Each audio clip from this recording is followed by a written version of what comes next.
नमस्कार, खबर उत्तराखंड देख रहे हैं आप और मैं हूं आपके साथ ज्योति। चलिए खबरों की शुरुआत करेंगे विस्तार में। चारधाम यात्रा 10 मई से शुरू होने जा रही है। ऐसे में मौसम विभाग ने बारिश को लेकर पूर्वानुमान जारी किया है। मौसम विभाग के मुताबिक चारधाम यात्रा शुरू होते ही पूरे प्रदेश में हल्की से मध्यम बारिश देखने को मिल सकती है। हालांकि उससे पहले भी छुटपुट बारिश का सिलसिला उच्च हिमालयी क्षेत्रों में देखने को मिल सकता है।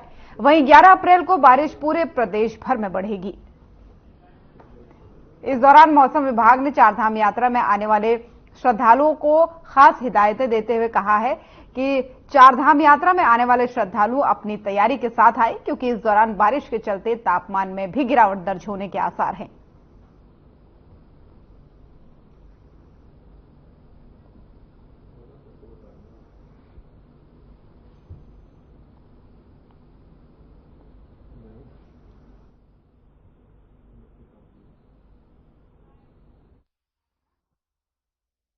मैंने बोला हल्की से मध्यम तक की बारिश है 11 तारीख से और 13 तक अगर देखें, और उससे पहले हल्की तक या बहुत हल्की जो एक्टिविटी वो है।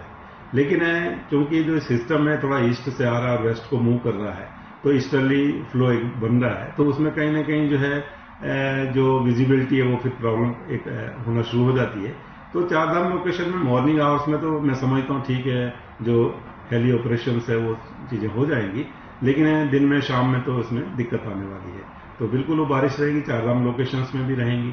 और जो लोग जा रहे हैं वो अपने तैयारी से जाएं, जो बारिश से बचाव के लिए है, या जो ठंडा है, ठंडा वहां पे उच्च हिमालय से तो वहां ठंडा रहेगा, टेम्परेचर बारिश की वजह से और भी गिरेंगे, तो उनको उस हिसाब से तैयारी करके अपना जाना चाहिए।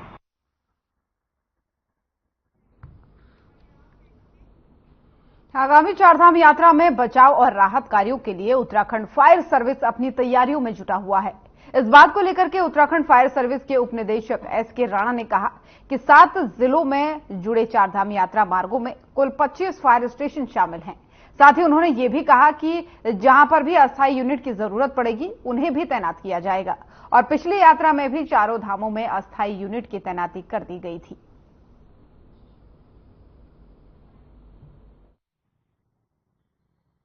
देखिए, चारधाम यात्रा को देखते हुए जो जनपद हमारे इसमें इन्वॉल्व होते हैं, उसमें हरिद्वार है, देहरादून है, टिहरी है, उत्तरकाशी है, पौड़ी है, रुद्रप्रयाग और चमोली। यहाँ इन रूट से इन डिस्ट्रिक्ट से जो रूट गए हैं चारधाम यात्रा के, श्री बद्रीनाथ जी, केदारनाथ जी, गंगोत्री, यमुनोत्री। तो इसमें टोटल 25 जो हमारे फायर स्टेशन जो हैं इन 7 डिस्ट्रिक्टों में इन्वॉल्व होते हैं उसमें। और जो जहाँ पे ये जरूरत पड़ती है कि भाई यहाँ पे हमारी अस्थायी यूनिट की जरूरत लगेगी, तो अस्थायी यूनिटें भी वहां लगाई जाती हैं। जैसे गंगोत्री यमुनोत्री की बात करें मंदिर की, तो गंगोत्री यमुनोत्री टेम्पल पे भी हमारी अस्थायी यूनिटें रहती हैं।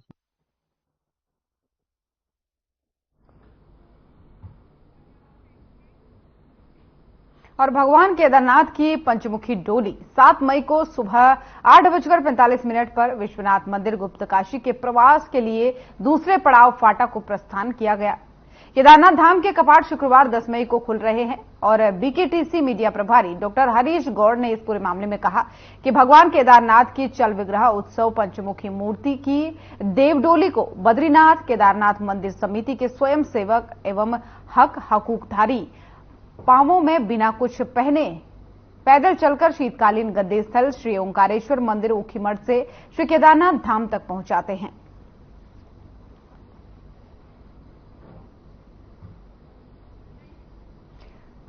तो देहरादून से आपको खबर बता रहे हैं, जहां पर भगवान केदारनाथ की डोली यात्रा लगातार जारी है। 4 पड़ावों से होकर के ये डोली यात्रा गुजरती है, जिसमें दूसरे पड़ाव यानी फाटा से आज ये यात्रा रवाना हो चुकी है। आपको बता दें कि बिना चप्पल पहने पांव पर नंगे पांव इस यात्रा को करना पड़ता है और तमाम सारे और भी नियम इस यात्रा को करने के हैं, क्योंकि 10 मई को केदारनाथ धाम के कपाट खुलेंगे। उससे पहले 9 मई की शाम को इन्हें यहां पर स्थापित किया जाएगा। इनके चल विग्रह को यानी बाबा केदारनाथ के चल विग्रह को यहां पर स्थापित किया जाएगा। तो यात्रा में भीड़ आप लगातार देख सकते हैं किस तरीके से लोग जो है यहां पर पहुंचे हैं इस यात्रा में, और भारी भीड़ इस यात्रा में होती है। और 4 पड़ावों से होकर के गुजर करके ये डोली यात्रा चलती है। और वही आपको बता दें, दूसरे पड़ाव फाटा से आज रवाना हुई है।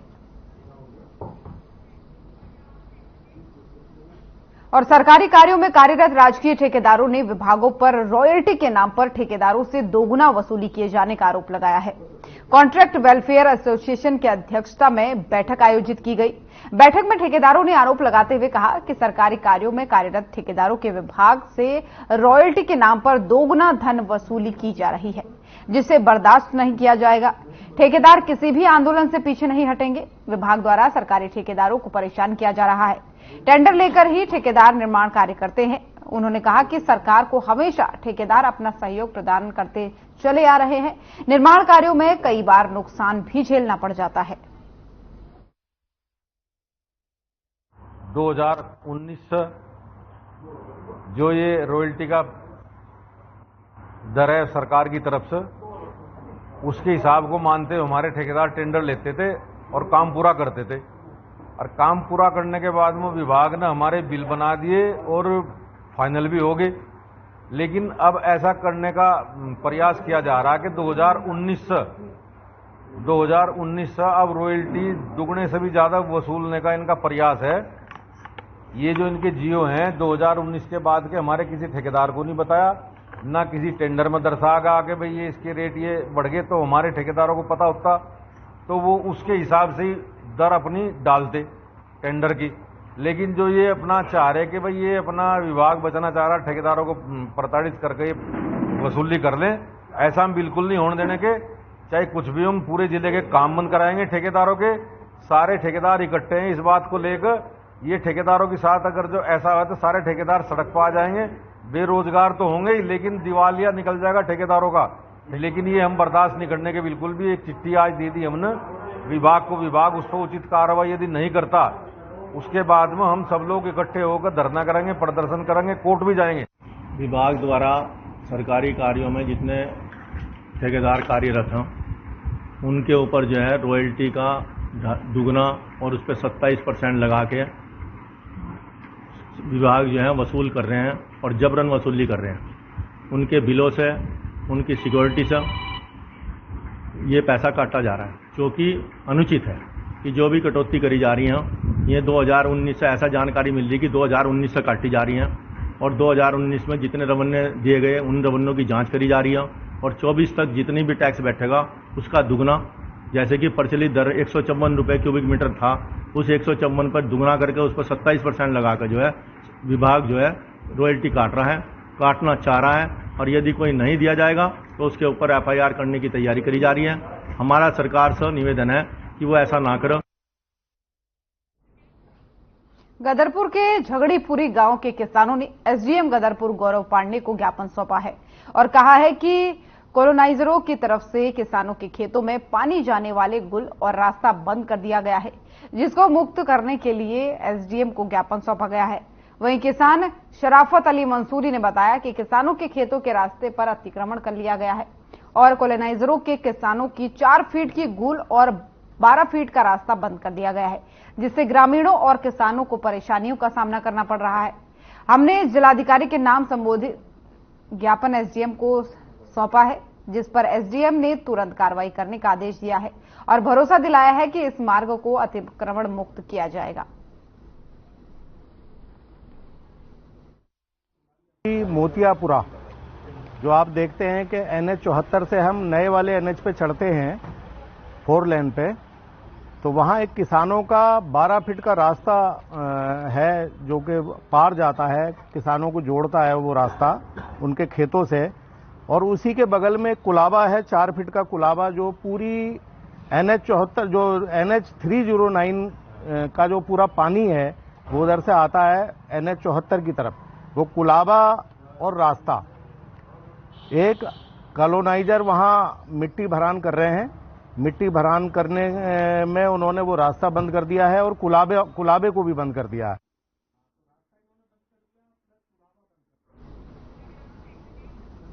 और उत्तराखंड बोर्ड परीक्षा के रिजल्ट घोषित होने के बाद अब अल्मोड़ा जनपद में शिक्षा विभाग ने जिले के सभी सरकारी स्कूलों में शैक्षणिक स्तर को बेहतर बनाने के साथ ही विद्यार्थियों के शैक्षिक तालमेल, शिक्षा की गुणवत्ता बढ़ाने को लेकर शिक्षा विभाग ने सभी सरकारी विद्यालयों के प्रधानाचार्य की समीक्षा की, जिसमें स्कूल में शैक्षणिक उन्नयन के साथ ही घटती छात्र संख्या और शिक्षक सहित कर्मचारियों को लेकर तकनीकी विकास पर जोर दिया गया। विद्यालय में शैक्षिक अभिवृद्धि, किस तरह छात्र छात्राओं के साथ व्यवहार किया जाए, किस तरह रिजल्ट को और अच्छा किया जाए, इसके संबंध में चर्चा परिचर्चा हुई है। और जिला शिक्षा अधिकारी माध्यमिक जी के द्वारा अवकाशों के नियम की व्याख्या की गई है और किसी भी तरह के विवाद होने पर वित्त हस्त पुस्तिका को साथ में रखकर नियमानुसार कार्रवाई के लिए उनके द्वारा निर्देश दिए गए हैं। इसके साथ ही छात्र छात्राओं के पठन पाठन के संबंध में प्रधानाचार्य श्री उमेश चंद पांडे जी के द्वारा यहाँ पर गाइडेंस एंड काउंसलिंग सत्र भी आयोजित किया गया था और ये सब एक प्रधानाचार्य के लिए काफी लाभदायक सिद्ध हुए हैं। और उत्तराखंड के जंगल में इस समय आग से हाहाकार मचा हुआ है। उत्तराखंड में चाहे वन विभाग के अफसर हों या फिर आपदा प्रबंधन अधिकारी, सभी जंगलों की आग बुझाने में लगे हुए हैं, लेकिन आग उत्तराखंड के हर जंगल में लगी हुई है। पुलिस महानिदेशक उत्तराखंड अभिनव कुमार ने बताया कि वनों में कोई जानबूझकर अगर आग लगाता है उसके लिए एक एसओपी बनाई गई है। डीजीपी ने कहा कि फॉरेस्ट एक्ट और वाइल्ड लाइफ एक्ट में केस दर्ज करेंगे। उन्होंने बताया कि पब्लिक और प्राइवेट प्रॉपर्टी एक्ट को उत्तराखंड में नुकसान पहुंचाने पर केस दर्ज होगा। जो लोग बार बार जंगलों में आग लगाते हुए पाए जाएंगे उनके खिलाफ गैंगस्टर एक्ट की कार्रवाई की जाएगी और उनकी संपत्ति भी जब्त होगी।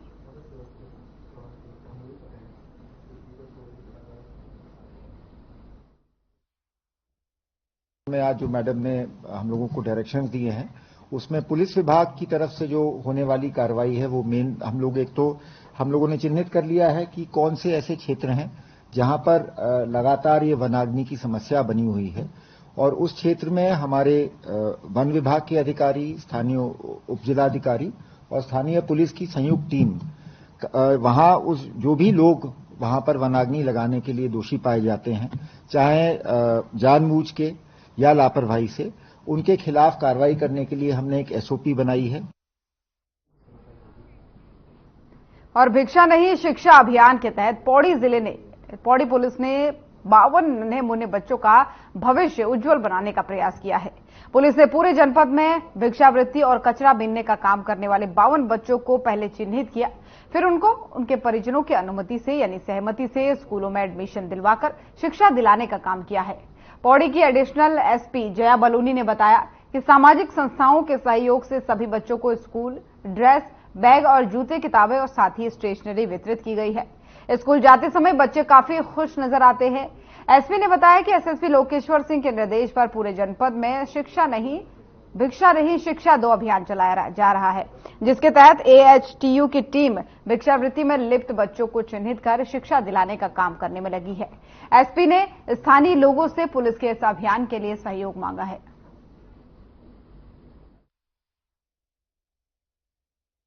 पुलिस मुख्यालय द्वारा 1 मार्च से 31 मार्च तक ऑपरेशन मुक्ति चलाया गया था, जिसका उद्देश्य होता है गरीब बच्चों को भिक्षावृत्ति से हटाकर शिक्षा की ओर लेकर जाना। यह 3 चरणों में चलाया गया था, जिसमें पहले चरण में वेरिफिकेशन किया गया, दूसरे चरण में जागरूकता अभियान और तीसरे चरण में बच्चों का एडमिशन विभिन्न विद्यालयों में कराया जाता है। पौड़ी गढ़वाल जनपद द्वारा 52 बच्चों का एडमिशन विभिन्न विद्यालयों में कराया गया है। इनके माता पिता को लगातार जागरूक किया जाता है और इन बच्चों का लगातार फॉलोअप लिया जाता है। इन बच्चों का भविष्य सुरक्षित रहे और बच्चे शिक्षा की ओर जाएं, यही उत्तराखंड पुलिस का उद्देश्य है। और चारधाम यात्रा में इस बार पहले के मुकाबले ज्यादा यात्री आने की संभावना जताई जा रही है, जिसे देखते हुए राज्य सरकार अपनी तैयारियों में जुटा हुआ है। वहीं बीते वर्ष केदारनाथ धाम में यात्रा के दौरान इस्तेमाल हुए घोड़े और खच्चरों की स्वास्थ्य की शिकायतें देखने को मिली, जिसे लेकर के पशुपालन विभाग ने भी अपनी कमर कस ली है। इस बात को लेकर के पशुपालन विभाग के निदेशक डॉक्टर नीरज सिंघल ने कहा कि केदारनाथ धाम के यात्रा मार्ग में इस बार हम 5 अस्थायी चिकित्सालय बना रहे हैं, जहां पर 1 पशु चिकित्सक और 2 सहायक तैनात रहेंगे। साथ ही उन्होंने ये भी कहा कि इसके अलावा 3 क्विक रिस्पांस टीमें तैनात रहेंगी, जिनसे विभाग के हर जनपद से 2 पशु चिकित्सा अधिकारी और 2 पशुधन प्रसार अधिकारियों की ड्यूटी रखी जाएगी।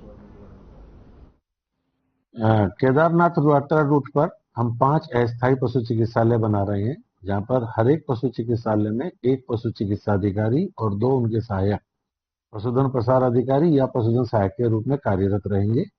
इसके अतिरिक्त 3 हमारी क्यूआरटी टीम जो क्विक रेस्पॉन्स टीम रहेंगी, जिसमें हम विभाग के अन्य जनपदों से 2 पशु चिकित्सा अधिकारी और 2 पशुधन प्रसार अधिकारियों की ड्यूटी रखेंगे। और इसके अतिरिक्त ब्रुक्स संस्था है जो हमें केदारनाथ में 2 जगह पर सेवाएं देने के लिए डॉक्टर्स और पैरामेडिक स्टाफ उपलब्ध करा रही है। उधमसिंह नगर में खटीमा तहसील क्षेत्र के अंतर्गत हल्दी गांव में 47 भूमिहीन परिवारों को खटीमा के उप जिलाधिकारी रविंद्र सिंह बिष्ट, तहसीलदार हिमांशु जोशी और खंड विकास अधिकारी केएस बिष्ट ने राजस्व विभाग की टीम के साथ मौके पर पहुंचकर प्रधानमंत्री आवास योजना के तहत आवासीय पट्टा दिया। इसी के साथ ही 900 वर्ग फीट आवासीय भूमि पर कब्जा भी दिलाया।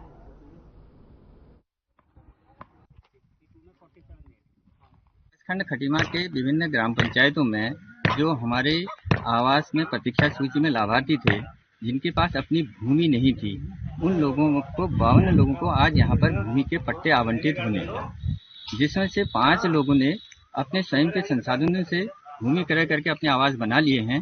फिर 47 लोग जो भूमिहीन हैं, उनको आज यहाँ पर पट्टों में कब्जा, जिनको भूमिहीन की कैटेगरी में थे उनको हमने आवासीय पट्टे आज कब्जा दिलाया। उनका स्वीकृति तो पहले ही इसकी हो चुकी थी, आज उनको बकायदा हमने कब्जा दिलाया मौके पे। 47 लोग से ही भूमि, जिनको प्रधानमंत्री आवास योजना के अंतर्गत आवास बनाने के लिए भी सरकार द्वारा मदद की जाएगी। लगभग सर कितने एकड़ में है सर? ये 2 एकड़ है देखिए पूरा, और जैसे जरूरत पड़ेगी तो 5 लोग और इसमें हम अकोमोडेट कर सकते हैं, जिनको मतलब आवासीय पट्टे अगर बनाने हों। हमको जमीन दी है घर बनाने के लिए, सरकार की बहुत धन्यवाद कि सरकार ने गरीबों की सुनी सरकार को, आपको बहुत, सरकार की उत्तरांचल सरकार को आपको हमारे तरफ से कोटो प्रणाम। सरकार की ऐसे ही सरकार चलती रहे और गरीबों को ऐसे सुनते रहे। आपका नाम? सुरेंद्र मौर्य। कहाँ के निवासी हैं? खुदागंज। और उत्तराखंड में वनाग्नि के मामले लगातार बढ़ते जा रहे हैं, जिसे लेकर के उत्तराखंड की मुख्य सचिव राधा रतूड़ी की अध्यक्षता में देहरादून के सचिवालय में बैठक हुई है। वहीं इस बैठक में वन विभाग के कई अधिकारीगण भी मौजूद रहे। इस दौरान मुख्य सचिव राधा रतूड़ी ने कहा कि मुख्यमंत्री की ओर से बैठक आयोजित कर वनाग्नि के लिए एक्शन प्लान बनाने के निर्देश दिए गए हैं। साथ ही उन्होंने कहा कि वनाग्नि को लेकर अभी तक क्या कार्रवाई की गई है, इस पर बैठक में चर्चा हुई है और एक्शन प्लान के तहत वनाग्नि के निराकरण के लिए काम किया जाएगा, जिसके लिए आपदा प्रबंधन ने बजट भी उपलब्ध कराया है। वन अग्नि को लेके हम लोगों ने सभी संबंधित विभागों के साथ अभी बैठक करी है, जो माननीय मुख्यमंत्री जी के सुबह निर्देश मिले थे कि आज ही आप लोग एक मीटिंग करके इफेक्टिव एक एक्शन प्लान बना लीजिए। इस समय मेरे साथ डीजीपी भी हैं और निशांत हैं और कहकशा है, होम सेक्रेटरी हैं। तो सब लोगों ने इसमें जो क्या क्या अब तक कार्रवाई की है उस पर हम लोगों ने चर्चा की और इसको तत्काल वन अग्नि की जो विकराल समस्या हो रही है उत्तराखंड में, इसको रोकने के लिए क्या क्या कार्रवाई होनी है उस पर भी हम लोगों ने एक एक्शन प्लान बना लिया है। तो यही अब सारे विभाग इसी प्रकार से सब एक साथ मिलकर काम करेंगे। और अब खबर देहरादून से है, जहां उत्तराखंड महिला कांग्रेस की प्रदेश उपाध्यक्ष आशा मनोरमा डोबरियाल शर्मा के नेतृत्व में तमाम प्रदेश कांग्रेस की महिला कार्यकर्ता और पदाधिकारी जिलाधिकारी सोनिका मीणा को ज्ञापन देने पहुंची। मनोरमा डोबरियाल ने कहा कि जैसे कर्नाटक के मंत्री प्रज्वल रेवन्ना ने महिलाओं को शोषण करने के साथ साथ देश की महिलाओं का अपमान करने का काम किया है, ये बहुत ही शर्मनाक है। हमने जिलाधिकारी देहरादून के माध्यम से प्रधानमंत्री नरेंद्र मोदी को ज्ञापन भेजा है। प्रधानमंत्री नरेंद्र मोदी को देश की जनता से माफी मांगनी चाहिए। साथ ही उन्होंने ये भी कहा कि रेवन्ना और उसके पिता और को भारत वापस लाया जाए और उन्हें कड़ी से कड़ी सजा दी जाए और उनका पासपोर्ट भी रद्द किया जाना चाहिए। देखिए, जैसे कि सभी लोगों को पता है कि जैसे कि कर्नाटक के मंत्री ने महिलाओं का शोषण करते हुए और पूरी देश की महिलाओं को शर्मसार किया है और हम इसी के लिए आज ज्ञापन दिया है कि हमारे माननीय प्रधानमंत्री जी को पूरे देश की महिलाओं से माफी मांगनी चाहिए। जिस तरीके की वो कहते हैं बेटी बचाओ बेटी पढ़ाओ का नारा देने वाली सरकार ही आज उन अपराधियों के साथ मिलकर उनके चुनाव प्रचार में लगी हुई थी जिन अपराधियों ने महिलाओं को शर्मसार किया है। और जिस तरीके से देखा जाए तो जो वीडियो सामने आए हैं वो 3000 के करीब महिलाओं के वीडियो सामने आए हैं। तो इसी में आज हमारी समस्त महिला कांग्रेस ने ज्ञापन भेजा है और ये मांग की है कि भारत में उसको बुलाया जाए, रेवन्ना को और उसके पिता को भारत लाके उनके साथ कड़ी से कड़ी उनके ऊपर कार्रवाई की जाए और जहां तक उनका पासपोर्ट भी रद्द किया जाए।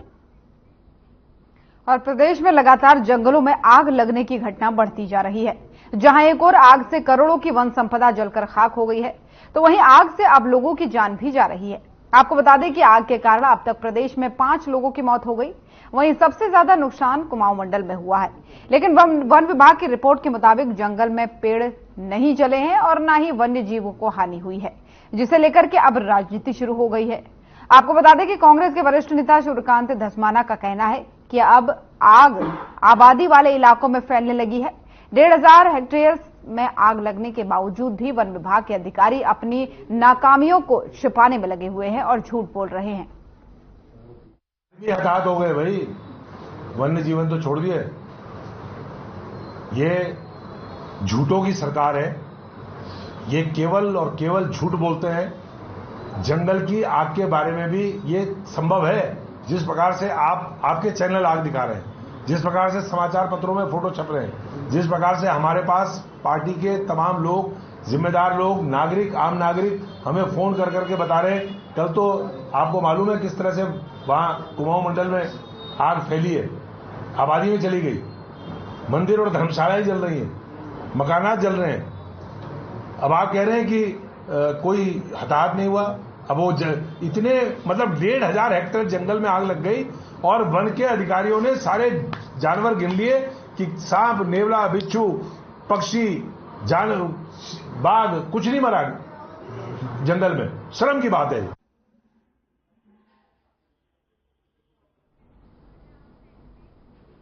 और वहीं प्रॉपर्टी डीलर और भूमाफियाओं द्वारा नाले को बंद करने के विरोध में महिला कांग्रेस ने डीएम को ज्ञापन सौंपा है। इस दौरान महिला कांग्रेस ने प्रॉपर्टी डीलर और भूमाफियाओं पर आरोप लगाते हुए डीएम से कार्रवाई करने की मांग की है। आपको बता दें कि कांग्रेस महानगर की महिला अध्यक्ष उर्मिला थापा का कहना है कि वार्ड नंबर 4 में प्रॉपर्टी डीलर और भूमाफियाओं द्वारा पुरानी दीवार को तोड़कर नाले को बंद कर नई दीवार को बनाने का प्रयास कर रहे हैं। इस संबंध में डीएम को ज्ञापन सौंपा जा रहा है ताकि नाले बच सके।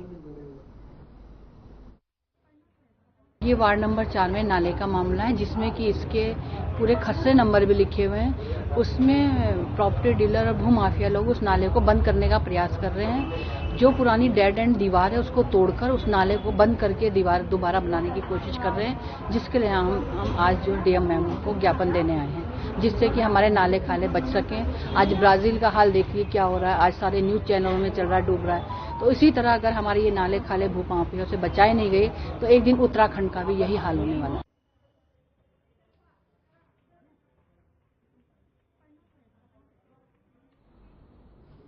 और कांग्रेस ने नगर निगम चुनाव लड़ने के इच्छुक कार्यकर्ताओं से आवेदन लेने शुरू कर दिए हैं। महानगर अध्यक्ष जसविंदर सिंह गोगी ने बताया कि अभी तक लगभग 250 आवेदन आ चुके हैं। दरअसल प्रदेश में निकाय चुनाव की तैयारियां तेजी से चल रही हैं और कयास लगाए जा रहे हैं कि जल्द ही चुनाव हो सकते हैं और इसी के चलते कांग्रेस ने भी तैयारियां शुरू कर दी है। कांग्रेस भवन में पार्षद आवेदन के लिए लोगों का तांता लग रहा है। सुबह से लेकर शाम तक निवर्तमान पार्षद, पूर्व पार्षद और अन्य कार्यकर्ताओं में चुनाव लड़ने के लिए उत्साह देखा गया। जसविंदर सिंह जोगी ने कहा कि सभी इच्छुक कार्यकर्ताओं को अपने बायोडाटा के साथ ही आवेदन करने के लिए कहा गया है। कार्यकर्ता सोमवार को भी दोपहर 12 बजे से 3 बजे तक आवेदन कर सकते हैं। इसके बाद इन आवेदनों की जांच होगी। कांग्रेस में ही लोकतंत्र जीवित है। एक आवेदन करने की प्रक्रिया है और कांग्रेस में जो व्यक्ति आवेदन करना चाहता है, चुनाव लड़ना चाहता है, उसके लिए दरवाजे खुले हैं। और आप देख ही रहे हैं कि पूरे दिन आज महानगर कार्यालय में और बाहर लोगों का तांता लगा हुआ है, लोग आवेदन करना चाह रहे हैं, लोगों में उत्साह है। और मुझे लगता है ये नगर निगम के लिए एक बहुत अच्छा संदेश है कांग्रेस के लिए, और मुझे लगता भी है और विश्वास भी है कि नगर निगम चुनाव को हम फतेह करेंगे। कल भी हमारे पास 100 के आसपास आवेदन आए, आज भी हमारे पास 150 के आसपास आवेदन आए, मुझे लगा 250 के आसपास तो अभी तक आ चुके हैं और शाम तक हम आवेदन लेंगे। इसके बाद कुछ दिनों में हम इनकी स्क्रूटनी करेंगे और किसी फॉर्म को हम रिजेक्ट नहीं करेंगे। अगर किसी फॉर्म में कोई कमी पाई जाएगी तो वो कमी की पूर्ति की जाएगी, उससे वो डॉक्यूमेंट मांगा जाएगा और फिर कुछ दिन बाद हम लोग दोबारा से इसमें रेक्टिफाई करेंगे और 2-4 दिन के लिए फिर आवेदन लेंगे।